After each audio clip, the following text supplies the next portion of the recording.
Good morning. Minister Shekhawat, Minister Kuba, Dr. Mathur, distinguished participants and guests. Thank you to President Garg for the invitation to participate in today's discussion. It's a pleasure to be with you for the launch of the 13th World Renewable Energy Technology Congress and the 6th World Water Summit, and an honor to represent the U.S. mission in India at this inaugural session. Today, I want to celebrate India's successes in developing a robust clean energy sector, as well as consider our shared climate goals. In 2022, as we mark the 75th year of the U.S.-India partnership, we are facing global challenges, including those caused by the climate crisis.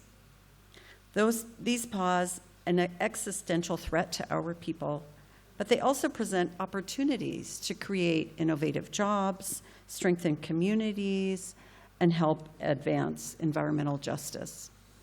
Addressing climate change is a core priority worldwide, and we must work together to limit global warming to 1.5 degrees Celsius as set out in the Paris Agreement.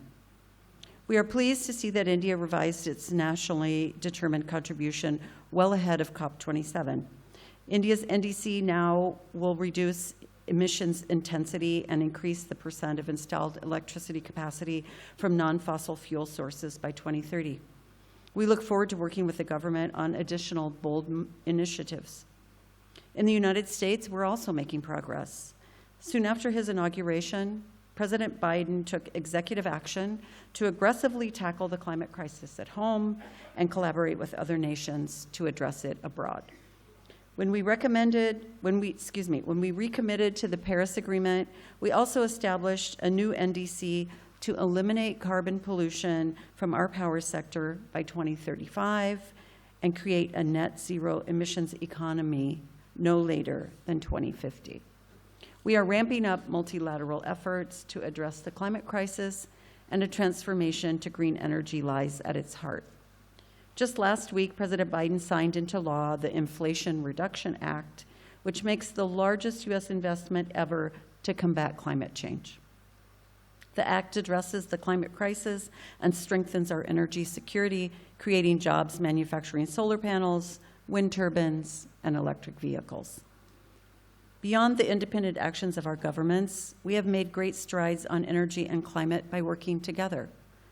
Our cooperation stretches back nearly 100 years, beginning with the U.S. Bureau of Land Reclamation work on the Bakra Beas Dam in Himachal Pradesh in the 1920s. Today, our commitment to bilateral cooperation on renewable energy has never been stronger, and we are working closely to further the goals of the U.S.-India Climate and Clean Energy Agenda 2030 partnership to transition to a climate-responsive and clean energy economy. Additionally, this partnership supports power efficiency, responsible gas and oil, renewable energy, sustainable growth, and emerging fuels and technologies. As one example of how we can achieve more by working together, the U.S. Agency for International Development is partnering with the Indian government to help Indian railways achieve net zero carbon by 2030. We are doing this by adopting large-scale renewable energy and energy efficiency. And our bilateral business-to-business ties have never been stronger.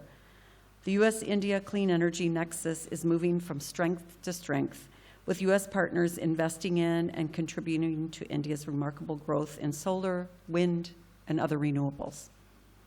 The December 2021 announcement of a U.S. Development Finance Corporation $500 million debt financing package for First Solar's new solar components facility in Tamil Nadu demonstrates our commitment to supporting a bilateral renewable strategy that enhances both our economies and our energy security.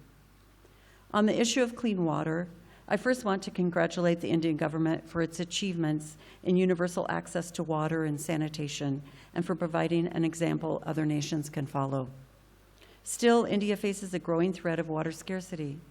According to World Bank estimates, India has 18% of the world's population, but uses only 4% of its water resources, making it one of the world's most water-stressed countries. So it's good to see that programs to provide access to water, such as the urban-focused Route 2.0 mission, also emphasize conservation through urban aquifer management, rainwater harvesting, rejuvenation of water bodies, and recycling and reuse of treated wastewater. The U.S. government has supported the Route mission through a dedicated technical support unit in the Ministry of Housing and Urban Affairs. The team has helped build capacity at the state and city level to prepare action plans for water supply and conservation of groundwater resources. In closing, we all recognize what global challenges threaten us today and acknowledge that the solutions must stretch across borders.